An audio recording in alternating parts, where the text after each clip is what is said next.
Hi, I'm Neri. Let's install the Zaptec Go 2. The Zaptec Go 2 is via Cloud API, so no wired connection is needed. Follow the steps to add the device.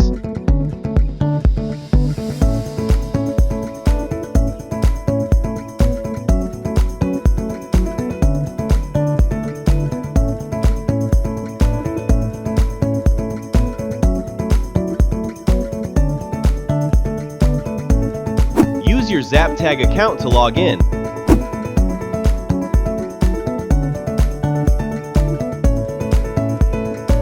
Now enter your settings.